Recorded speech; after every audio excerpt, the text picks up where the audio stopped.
Hai guys, selamat datang di channel Andesu. Fans pemburu iblis silahkan merapat, karena di video kali ini kita akan membahas lanjutan cerita Kimetsu no Yaiba. Setelah Tanjiro yang melihat boneka pedang yang penampilannya sangat mirip dengan Yorichi, sang pengguna nafas matahari.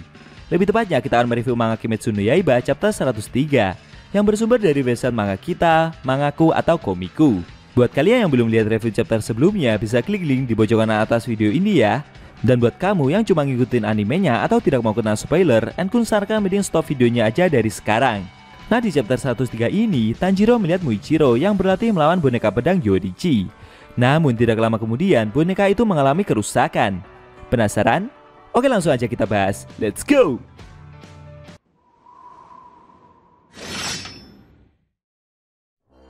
Pada awal scene, kita diperlihatkan Tanjiro yang kebingungan melihat Muichiro yang berlatih melawan boneka pedang Yorichi.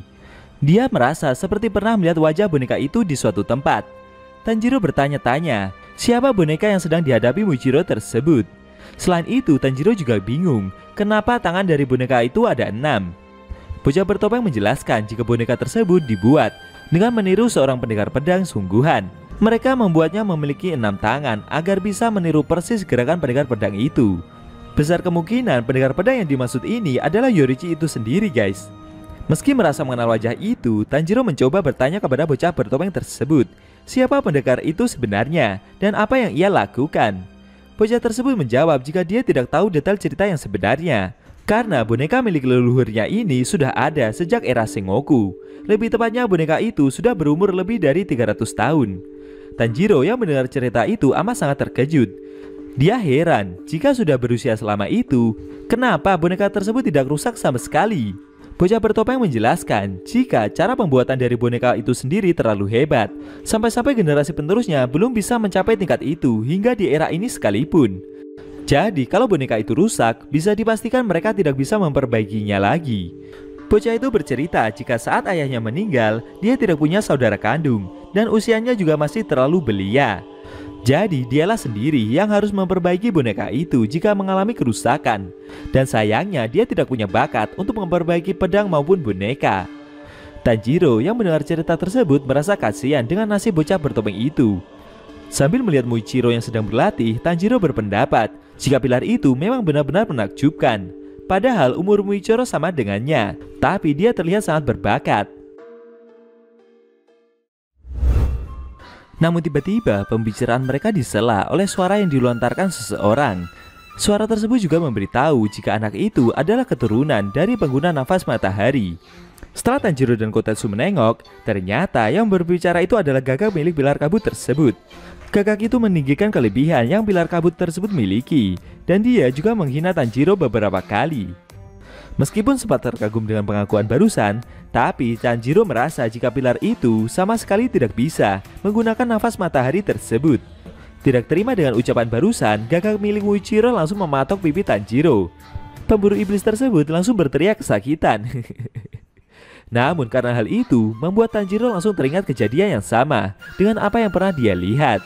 Burung gagak tersebut kembali menghina Tanjiro karena pemburu iblis itu sebelumnya belum pernah berkunjung ke desa penempa pedang. Bagaimana mungkin dia bisa bermimpi tentang desa itu pula, khususnya memimpikan boneka pedang tersebut. Karena jika Tanjiro pernah melihat boneka itu sebelumnya, berarti usia dari Tanjiro sudah ratusan tahun. Mendengar perkataan barusan, Tanjiro terdiam dan merasa malu sendiri.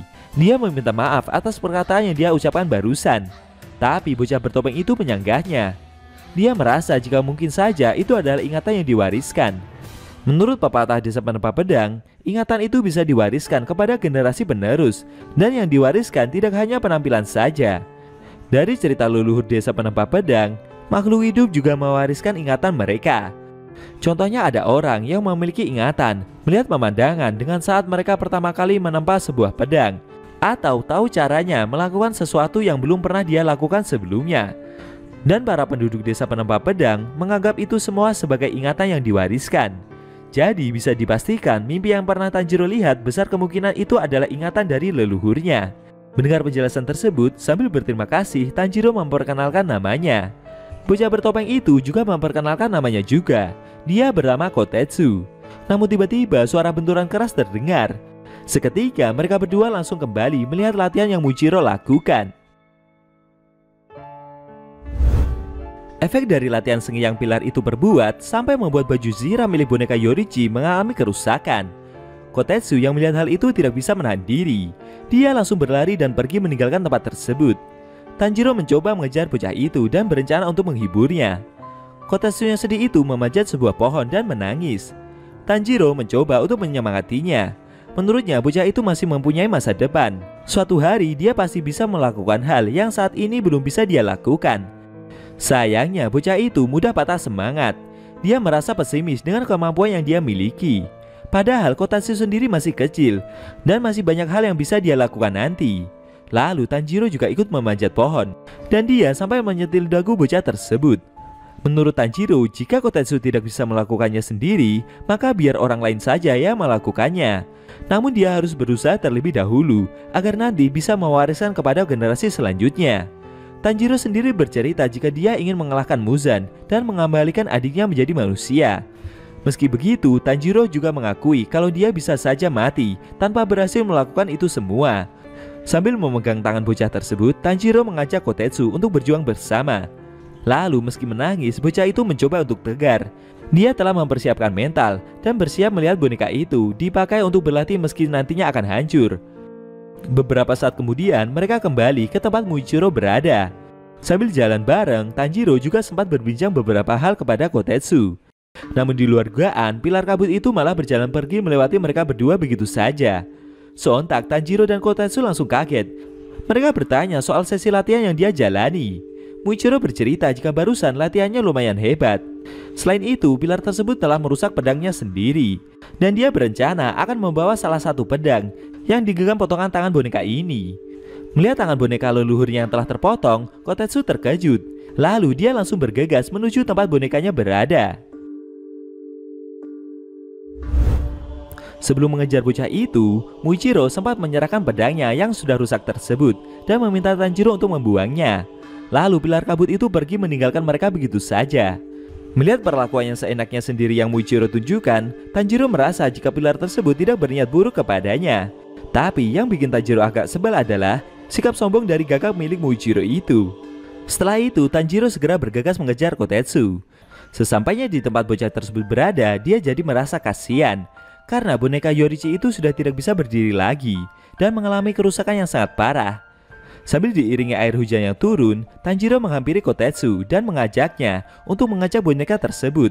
Apakah masih bisa digunakan atau tidak? Mendengar ajakan tersebut, akhirnya Kotetsu mencoba membantu Tanjiro untuk membuat boneka itu berdiri lagi. Dan mereka berdua mencoba mengangkat boneka tersebut. Beberapa saat kemudian, mereka mencoba menggerakkan boneka itu beberapa kali. Sayangnya usaha tersebut masih belum membuahkan hasil. Namun tiba-tiba perlahan mesin yang ada di dalamnya kembali bekerja. Dan secara mengejutkan boneka Yoruichi akhirnya bisa bergerak lagi. Melihat hal itu, Tanjiro merasa senang dan merayakan jerih payah mereka. Akan tetapi Kotetsu tidak demikian. Sambil emosi berat, bocah tersebut meminta Tanjiro untuk ganti yang berlatih dengan boneka leluhurnya itu, agar nanti dia jadi lebih kuat dan bisa melebihi pilar yang kurang ajar tadi. Mendengar permintaan tersebut, seketika raut wajah Tanjiro yang awalnya bahagia berubah menjadi berkeringat ketakutan. Akhirnya boneka Yoruichi kembali bergerak lagi. Dan kali ini giliran Tanjiro yang akan berlatih melawan boneka tersebut.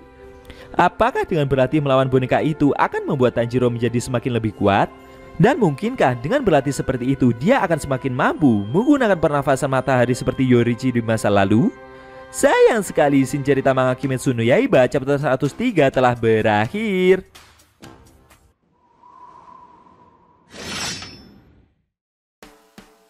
Nah, itu tadi review manga Kimetsu no Yaiba chapter 103 yang intinya memperlihatkan Tanjiro dan Kotetsu yang berhasil membuat boneka Yoruichi bergerak. Dan kali ini giliran Tanjiro yang akan berlatih pedang melawan boneka tersebut. Bagaimana menurut kamu? Jangan lupa tinggalkan komentar kalian ya. Kalau mau nonton review sebelum atau selanjutnya bisa klik link di deskripsi. Linknya udah Mimin taruh di sana kok. Buat kalian yang punya Instagram atau TikTok jangan lupa follow sosmed Mimin juga guys. Oke? Tekan like kalau suka sama video ini dan dislike kalau nggak suka. Jika ada kata-kata dari Enku yang kurang pas, Enku mohon maaf dan sampai bertemu di video review manga Kimetsu no Yaiba selanjutnya.